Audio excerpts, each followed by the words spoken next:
News Hyderabad మలక్పేటలో విషాద ఘటన చోటు చేసుకుంది. జమునా టవర్స్ లో సింగం శిరీష అనుమానాస్పద మృతి పలు అనుమానాలు కలిగిస్తోంది. గుండెపోటు అని కుటుంబ సభ్యులకు సమాచారం ఇచ్చాడు భర్త వినయ్ కుమార్, అత్తమామలు కూడా. అయితే మృతురాలి కుటుంబ సభ్యులు మాత్రం ఆసుపత్రికి చేరక ముందే డెడ్ బాడీని భర్త సొంత గ్రామానికి శ్రీశైలంకి తరలించే ప్రయత్నం చేశాడు. సీసీ ఫుటేజ్ ద్వారా అంబులెన్స్ ను గమనించి మధ్యలోనే అడ్డగించి మృతదేహాన్ని స్వాధీనం చేసుకున్నారు పోలీసులు. తమ కూతుని కొట్టు చంపి ఆ తర్వాత గుండెపోటు అని నాటకమాడారు అంటూ ఆరోపణలు చేస్తున్నారు.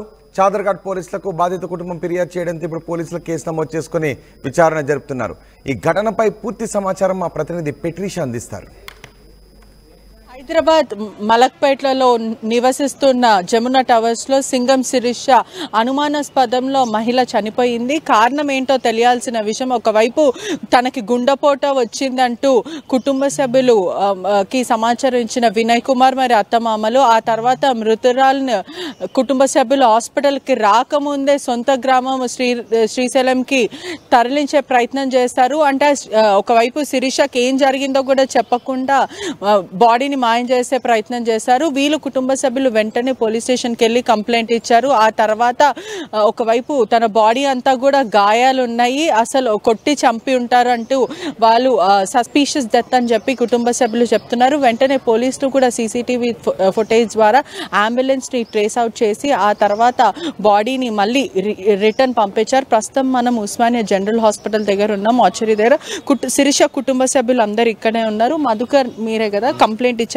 అసలు ఏం జరిగిందంటే అనుమానాస్పద మృతి అని చెప్తున్నారు, మీరేమో కొట్టి చంపుంటారని మీరు అంటున్నారు. అసలు వాస్తవాన్ని ఏంటి? శిరీష మరియు వినయ్కి కూడా లవ్ మ్యారేజ్, సుమారుగా 9 సంవత్సరాలు ప్రేమించుకొని కూడా పెళ్లి చేసుకున్నారు అని తెలుస్తుంది. ఏం జరిగింది అసలు? యాక్చువల్లీ నాకు 10కి కాల్ వచ్చిందండి మార్నింగ్. నాకు చిన్న మేనగోళ్ళు చేసింది, ఇట్లా చెల్లి చనిపోయిందంట ఎల్లు మామయ్య అని చేసింది నాకు. నేను వెంటనే ఏం చేసినంటే మా కోడల నెంబర్కి ఫోన్ చేసిన. వెంటనే కాల్ చేస్తే వాళ్ళ వదినంట ఆమె ఫోన్ పిక్ చేసింది. ఏమైందండి శిరీష అంటే ఇట్లా నైట్ చెస్ట్ పెయిన్ వచ్చింది, ఇట్లా హాస్పిటల్కి తీసుకొచ్చాము అని చెప్పి అని అన్నది. అయితే నేను ఎట్లుందని అడిగిన. లేదండి చనిపోయిందని అన్నది. సరే మేము వచ్చేదాకా ఉండండి హాస్పిటల్ దగ్గర, ఒక 1 అవర్లో వచ్చేస్తా అని చెప్పిన. అన్న తర్వాత ఫోన్ పెట్టేసి మళ్ళీ ఫోన్ పిక్ చేయట్లేదు. ఇక నేను వెంటనే ఏం చేసిన అంటే మా అన్నయ్యకి ఇన్ఫార్మ్ చేసిన, ఇట్లా జరిగిందంటే అన్నయ్య కూడా బయలుదేరాను. ఇటు వచ్చి మధ్యలో ఒక 10 నిమిషాలకి మరి ఉన్నారా లేరా అని ఫోన్ చేస్తే ఫోన్లు పిక్ చేయట్లేదు. ఏం చేసినప్పుడు మెట్రో కేర్ హాస్పిటల్కి కాల్ చేసినాం. రిసెప్షన్ లేపింది. లేపితే ఇట్లా పేషెంట్ ఎవరైనా అడ్మిట్ అయ్యారా అంటే ఎవరు కాలేదు సార్, డెడ్ బాడీని తీసుకొచ్చారు. వాళ్ళు బయటకే చనిపోయింది. డెడ్ బాడీని తీసుకొచ్చారు, బయటే ఉంది, వాళ్ళు ఇంకా వెళ్ళిపోయేలాగా ఉన్నారు అంటే పిలవండి అని చెప్పినాం. ఒకళ్ళు సేమ్ మళ్ళీ ఆమెనే వచ్చింది. వచ్చి ఇట్లా చెప్పినాం, రిక్వెస్ట్ చేసినాం, వచ్చేస్తున్నాం దగ్గర ఒక 30 మినిట్స్ ఆగండి, వచ్చిన తర్వాత బాడీని తీసుకెళ్తారు కానీ అని చెప్పిన. ఫోన్ పెట్టేసింది, కథం బాడీ తీసుకొని వెళ్ళిపోయారు. సొంతూరు ఎక్కడ? మాది వచ్చేసి యాక్చువల్గా పేరెంట్స్కి ఎవరు లేరు, పేరెంట్స్ లేరు. వీళ్ళు ముగ్గురు కూడా మా నాన్నగారే పెంచారు చిన్నప్పటి. ప్రొఫెసర్ దగ్గర ఉంటుంది తను అనాథాన్ని కూడా చెప్తున్నారు. అదే అండి, పేరెంట్స్ ఎవరు లేకపోతే వాళ్ళు పెంచుకున్నారు. పెంచుకున్న తర్వాత నర్సింగ్ చేసేటప్పుడు వేరే వీళ్ళ కొలీగ్ వాళ్ళ అన్నయ్యనే మ్యారేజ్ చేసుకుంది.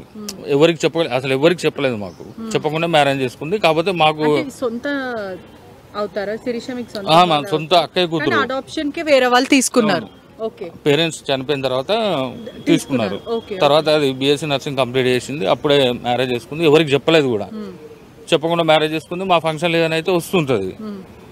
ఇది హాస్పిటల్ దగ్గర ఏమైందంటే ఇట్లా అవ్వగానే ఏం చేసినాం, వెంటనే మేము వాళ్ళతో మాట్లాడిస్తే మేము వస్తున్నాం ఉండండి అంటే ఫోన్ పెట్టేసింది, వెళ్ళిపోయింది. వాళ్ళు వెంటనే మేము పోలీస్ కంప్లైంట్ ఇచ్చి మళ్ళీ సీఏ గారిని తీసుకొని పోయి. ఎందుకంత హఠాత్తుగా ఒకవైపు చనిపోయిన తర్వాత కూడా కుటుంబంకి ఇన్ఫార్మ్ చేసి బాడీని అక్కడనే పెట్టుకోకుండా ఎందుకని వాళ్ళు గ్రామంకి తరలించే ప్రయత్నం చేశారు? ఆ బాడీ మీద కూడా చాలా అనేక మార్క్స్ ఉన్నాయి.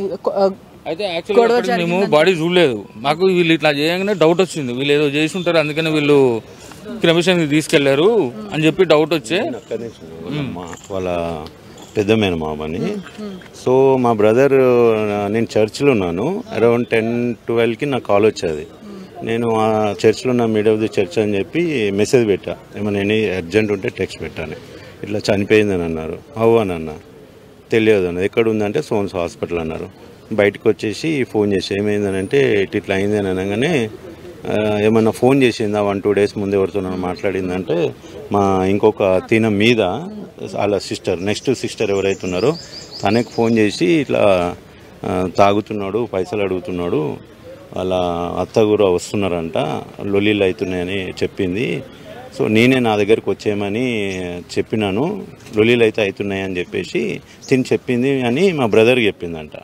అనగానే ఇమీడియట్గా నేను ఏం చేశానంటే డౌట్ వచ్చేసి ఏ హాస్పిటల్ ఉందో తెలుసుకొని శిరీష నెంబర్కి కాల్ చేయి. వాళ్ళ నెంబర్లు ఎవరివి మా దగ్గర లేవు, ఎందుకంటే మేము వాళ్ళకు కాంటాక్ట్లో లేవు. శిరీష నెంబర్ చేస్తే వాళ్ళ తోడికోడళ్ళు లేపి మాట్లాడడం జరిగింది అన్నట్టు. మేము వాళ్ళకి ఒకటే రిక్వెస్ట్ చేసినాం, ఏదైనా ఉండని అండి, మేము వచ్చేంత వరకు వెయిట్ చేయండి, తర్వాత మీరు ఎక్కడ తీసుకోవాలనుకుంటే తీసుకెళ్ళండి. మేము ఇట్లా సికింద్రాబాద్ నుంచి వస్తున్నాము. అప్పటికే చెప్పారు వెయిట్ చేయండి, బాడీని అక్కడనే పెట్టండి, మేము చివరి చూపు చూసుకుంటామని. మరి ఎందుకని వెళ్ళిపోవాల్సి వచ్చింది? అయితే మాకు నమ్మకం ఉండే, ఫస్ట్ టైం మాట్లాడుతున్నాం కాబట్టి ఉంటారు కదా, న్యాచురల్ డెత్ కదా, వాళ్ళు న్యాచురల్ డెత్ అంటున్నారు కాబట్టి కంపల్సరీ ఉంటారనే ఉద్దేశంతో వితిన్ 20 minutes హాస్పిటల్కి రావడం జరిగింది. రావడం జరగలే. నేను సికింద్రాబాద్ నుంచి లకిడి కప్పులకు రాగానే ట్యాంక్ బండ్ నుంచి మళ్ళీ ఫోన్ చేశా, ఏదో డౌట్ వచ్చి చేసి మళ్ళీ ఉండండి దగ్గరలో ఉన్నా, ఇంకో 10 minutes రీచ్ అవుతున్నామని చెప్దామని ఫోన్ చేస్తే ఫోన్ లేపట్లే. సో ఎన్నిసార్లు చేసినా ఫోన్ లేపకపోయేసరికి డౌట్ వచ్చేసి హాస్పిటల్ ఉంది కాబట్టి హాస్పిటల్ గూగుల్లో సెర్చ్ చేసి నెంబర్ తీసుకుంటే రిసెప్షన్లో మాట్లాడారు. మేడం ఇట్లా సోన్సో పేషెంట్ మీ దగ్గర అడ్మిట్ అయినారు కదా, వాళ్ళు ఉన్నారా అటెండర్స్ కానీ వాళ్ళు ఉన్నారు కదా అంటే వాళ్ళని అడ్మిట్ ఏం కాలేదండి, ఆ డెడ్ బాడీనే తీసుకొచ్చారు, అడ్మిట్ కాలేదు అని అన్నారు. ఏందండి మరి మీరేమైనా ట్రీట్మెంట్ ఇచ్చారా లేకపోతే డెడ్ బాడీతోనే వచ్చారంటే లేదు సార్ వచ్చేసారు అని, ఆగండి సార్ అని చెప్పి మా సీనియర్ని కనుక్కుంటా అని చెప్పి వాళ్ళ సూపర్వైజర్కి ఫోన్ చేసింది. సూపర్వైజర్ కన్ఫర్మేషన్ చేసుకుని నాకు చేసింది, సార్ చనిపోయిన బాడీనే తీసుకొచ్చారు, అందుకే బయటనే ఉన్నది, ఇంకా మేము అడ్మిట్ చేయలేదు, ట్రీట్మెంట్ ఏం చేయలేదు, అసలు లోపలికి రాలేదు, బయటనే ఉంచారంట. అయితే వాళ్ళు ఏమన్నారనంట ఏదో ఈసీజీ ఏదో తీద్దామని అన్నారు అని అంటే, నేను ఒక పని చేయండి, వాళ్ళు అటెండర్ నేను అలా మేనమామని వాళ్ళు నాకు అటెండ్ కావట్లేదు, దయచేసి వాళ్ళతో ఒకసారి మాట్లాడియారా అని అన్న. అప్పుడు ఒక 2 నిమిషాల తర్వాత వాళ్ళని అడుగుతుంటే రావట్లేదు ఫోన్లకి, రిక్వెస్ట్ చేసింది, ఆమె మాట్లాడిచ్చారు. సేమ్ ఎవరైతే ఫోన్లో మాట్లాడారో అదే పర్సన్ మళ్ళీ ఫోన్ చేసి నేను అడిగిన, ఫోన్ ఎందుకు లేపట్లేదు మీరు, మేము వస్తున్నాము దగ్గరలో ఉన్నాము, ఇంకొక 5-6 minutes రీచ్ అయిపోతాము, దయచేసి మీరు ఆనే ఉండండి, మేము వచ్చినాక మీరు ఎట్లా అంటే అట్లా చేద్దాము కార్యము, మీరు పోకండి అని చెప్పి ఎందుకు లేపట్లేదు అని కూడా అడగడం జరిగింది. సరే ఉంటా, మీరు చూసారు కదా ఏదైనా మచ్చలు కానీ స్ట్రెస్ మార్క్స్ ఇవన్నీ అదే మనం అదైపోయి ఏమేమిందంటే మేము ఉంటారనే నమ్మకంతో ఫోన్ పెట్టేశాము, ఆ రిసెప్షన్ కూడా ఫోన్ పెట్టేసి వచ్చే లోపల వెళ్ళిపోయారు. మాకు అప్పుడు డౌట్ వచ్చింది, వెళ్ళిపోవడానికి కారణం ఏంటిది, ఇంత రిక్వెస్ట్ చేసినాక మేము సొంత మేనమామలం, వాళ్ళ సిస్టర్స్ ఆందివేలు ఉన్నారు, ఎడుకో శ్రీశైలం తీసుకుపోవాల్సిన అవసరం ఏముందని డౌట్ వచ్చేసి శ్రీశైలం ఎందుకు తీసుకెళ్లారు, వాళ్ళ ఫాదర్ అక్కడ ఉంటారంట, ఎవరు పెళ్లి చేసుకున్న వాళ్ళ ఎవరైతే వినయ్ ఉన్నారో వాళ్ళ డాడ్ మాము అక్కడ ఉంటారంట శ్రీశైలం దగ్గర, అక్కడ చేస్తామని చెప్పేసి వాళ్ళు అన్నారు. హైదరాబాద్ లోనే కదా, వాళ్ళే ఇటు వచ్చి చేస్తారు, ఏదో అక్కడ చేద్దామని అనుకున్నారంట, అది మనకు తెలియదు. తర్వాత మాకేందంటే ఇవన్నీ వెళ్ళిపోయిందని డౌట్ వచ్చేసి ఇమీడియట్గా పోలీస్ స్టేషన్ వెళ్ళడం జరిగింది. ఏసీబీ గారికి ఇన్ఫార్మ్ చేశాము, ప్లస్ సిఐ గారు ఎస్ఐ గారికి ఇన్ఫార్మ్ చేశాము. భర్త ఏమంటున్నారంటే అది ఆయన ఇది జరిగినాక చెప్తాం మేడం, అది కంటిన్యూషన్ కరెక్ట్గా చెప్తాను. సో ఎప్పుడైతే పోలీస్ స్టేషన్కి వచ్చామో మేము చెప్పాము, సార్ మాకు ఏమైందో తెలియదు కానీ మాకు ఎందుకో సస్పిషియస్ వస్తుంది, మాకు తెలియకుండా తీసుకుపోవడం కారణం ఏంది, వాళ్ళకన్నా ఎక్కువ రిలేషన్ మాకు, మేము లాస్ట్ కూడా చూడకుండా మాకు ఎందుకో డౌట్ వస్తుంది, బాడీని ఏమైనా చేస్తారని, దయచేసి బాడీని ఆపండి అని అన్నాం. ఎస్ఐ గారు మా దగ్గర నెంబర్ తీసుకొని వాళ్ళకి ఫోన్ చేస్తే సేమ్ పర్సన్ ఫోన్ లేపి వాళ్ళకి ఇన్ఫార్మ్ చేసింది, వాళ్ళకి పోలీస్ వాళ్ళు కూడా ఇన్ఫార్మ్ చేశారు, ఇట్లా సోన్సో పోలీస్ స్టేషన్ నుంచి కాల్ చేస్తున్నాము, మీరు బాడీ తీసుకుపోకండి, పోలీస్ స్టేషన్లో ఇన్ఫార్మ్ చేయాలి నార్మల్గా ఇది జరిగినప్పుడు, సో మీరు తీసుకుపోకండి రిటర్న్ రండి అని చెప్పాడు. అసలు ఏంటి మీకు ఎప్పుడైనా చెప్పిందా శిరీష ఇట్లా వినయ్కి నాకు గొడవలు జరుగుతున్నాయని మాట్లాడుతుంటుందా, మీరు సిస్టర్ కదా, ఏంటి వీళ్ళిద్దరి మధ్యలో ఘర్షణ ఎప్పుడు చోటు చేసుకుంటుంది, అంటే ప్రేమించి పెళ్లి చేసుకున్నారు కదా, ఏంటి వాళ్ళు ఆయనకి అనుమానం ఎక్కువ ఆవిడ మీద, తాగుతాడు, టార్చర్ బాగా పెడతారు. ఆ అమ్మాయి చెప్పుకోలేని కూడా కొన్ని నాకు సరిగ్గా చెప్పలేదు, కానీ రోజు తాగొస్తాం నిజమే, ఆమెకి టార్చర్ పెడతాం కూడా నిజమే. ఆ అమ్మాయిని అయితే ఆయనే కొట్టి చంపేశాడు, అతను చంపకోకుండా అయితే అంత దొంగతనంగా అయితే తీసుకెళ్లాల్సిన పని ఉంది ఆయనకి. మాకు ఏమని చెప్పిందంటే అతను ఫోన్ చేసి మీ చెల్లి చనిపోయిందని కూడా చెప్పలేదు, కడచూపు చూసుకుంటాకి రండి అని చెప్పింది. కడచూపు ఏంటి, చనిపోయిందని అంటేనే వస్తాం కదా మేము. నాకు భయం వేసి ఫోన్ చేశా. తను 2 రోజుల కిందట కూడా అక్క నాకు అదో టార్చర్ పెడుతున్నారు. మీకు చనిపోక ముందు 2 రోజుల క్రితం కాల్ చేసి మధ్యాహ్నం 2 గంటలకు ఫోన్ చేసింది. చేసి నేనే మామూలుగా మాట్లాడదామని చేస్తే ఫోన్ చేయట్లేదు ఏంటమ్మా అంటే, నాకు టార్చర్ ఎక్కువైపోయింది అక్క, నేను తట్టుకోలేకపోతున్నానంటే 5 నెలల కిందట కూడా అండి ఇలాగే టార్చర్ పెడితే నా దగ్గరకు వచ్చేయమన్నా, రమ్మంటే వస్తానని అంటే నేను వాళ్ళని టికెట్ బుక్ చేయమంటే మా చెల్లి వాళ్ళ ఆయన అన్నాడంట మీ అక్కలిద్దరు వాళ్ళ అంతు చూస్తానన్నాడు అని ఫోన్ చేస్తే నేను వాళ్ళ అత్తకు ఫోన్ చేసి మా చెల్లిని నేను తీసుకెళ్తానండి, నేను పెంచుకుంటాను, నాకు భర్త లేడు, నాకు బిడ్డ లెక్క చూసుకుంటాను, నాకు ఒక కొడుకున్నాడు, మీ ఇద్దరిని నేను జాదుకుంటానని చెప్పి రమ్మన్నా. వస్తానని బయలుదేరిన దాన్ని కూడా వాళ్ళు చంపుతాకి టార్గెట్ పెట్టుకున్నారండి. అందుకే తనని నా దగ్గరకు కూడా పంపించలేదు. నాను ఆనూపను చూసుకున్నారు. ఒక 5 నెలలు ఆగాము మేము, సర్దుగా బాగానే ఉన్నారేమో అనుకున్నాం. కానీ తాగొస్తామే టార్చర్ పెడతామేనంట. సరిగ్గా మాట్లాడతాం కుదరట్లేదు. ఒక అమ్మాయి, ఆ అమ్మాయిని కూడా వాళ్ళ అమ్మ నాన్న దగ్గర శ్రీశైలం దగ్గర ఉంచుతున్నారు. ఈ అమ్మాయిని చంపుదాకి వాళ్ళు టార్గెట్ పెట్టుకున్నారు కాబట్టి తల్లికి కూడా అలవాటు అవ్వనివ్వలేదు. వాళ్ళు అత్త మామల దగ్గరే ఉంటుంది. వాళ్ళ అమ్మ చనిపోతాం కూడా ఆ అమ్మాయికి తెలియదు. మా చెల్లిని చంపింది వాళ్ళేనండి, నాకు తెలుసు. బాడీ మీద కూడా అనేక మార్క్స్ ఉన్నాయని చెప్తున్నా. కొట్టి చంపేశారండి, బలవంతంగానే కొట్టి చంపేశారు మా చెల్లిని. మా చెల్లి బాగానే నాతో ఏదన్నా ఉంటే చెప్పుకుంటుందండి. తను నా సొంతంగా అయితే చనిపోయే రకం కాదు, చాలా ధైర్యం అయింది. మాకు మేము అనాథలం, మేము తల్లిదండ్రులు లేరు మాకు, మేము ఎవరి కాళ్ళ మీద వాళ్ళే మేము బతికి మా అంతటా మేము ఇంత కాడికి అయ్యాం. మేము మా చెల్లి అయితే చనిపోయే అంత పిరికిదైతే కాదు, సొంత చెల్లి. నా తర్వాత తను మా అమ్మ నాన్న చనిపోగానే తనని ప్రొఫెసర్ వాళ్ళు సాదుకున్నారా? మా అమ్మమ్మ మా తాతయ్య తీసుకొచ్చుకున్నారు. మా అక్కని నన్ను వాళ్ళు ఉంచుకొని మా చెల్లిని వాళ్ళకి ఇచ్చారు. మా చెల్లిని వాళ్ళే చదివిపించారు. వాడు చంపేసిండండి మా చెల్లెను, చంపేసిండు. వాడు బాగా టార్చర్ పెట్టేదంట మా చెల్లెను.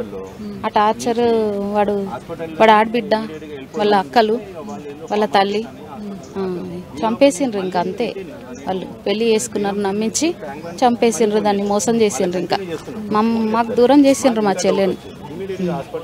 వాళ్ళకు ఒక పాప, ఇప్పటి వరకు లేదు పాప, ఇక్కడికి రాలేదంటే మీరు అర్థం చేసుకోవాలి ఇంకా వాళ్ళు ఎంత ప్లాన్లో ఉన్నారో. మేము వస్తున్నామంటే కూడా ఉంచలేదు, తీసుకెళ్ళిపోయిండ్రు.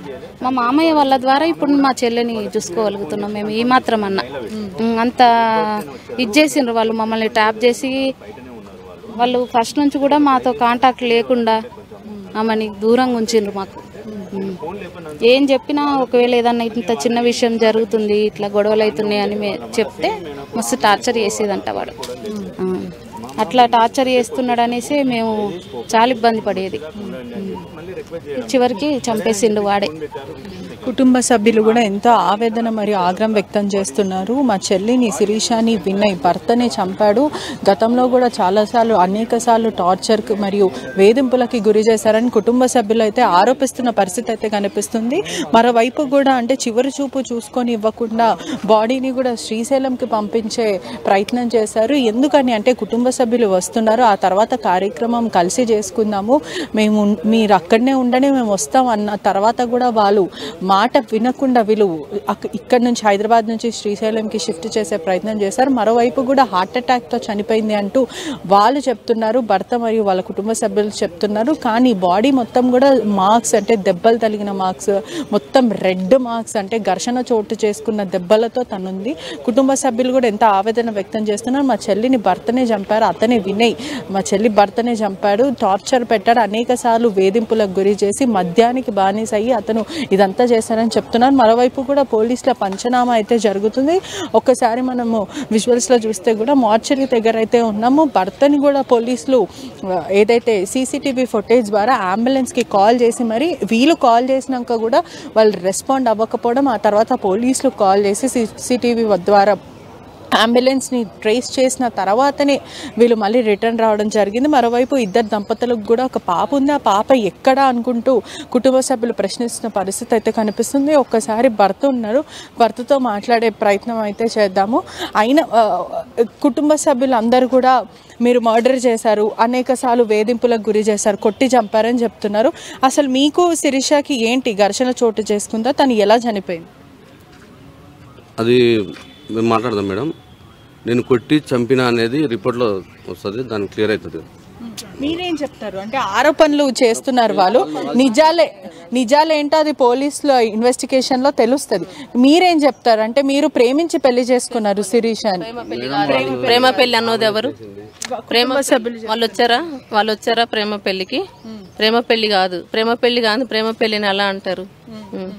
కొట్టి చంపామంటున్నాము కదా, ప్రూఫ్ చేయమని చెప్పండి, మాకు శిక్ష చేయించమని. ఎలా చనిపోయింది తను? తనది హెల్త్ బాగాలేక చనిపోయింది.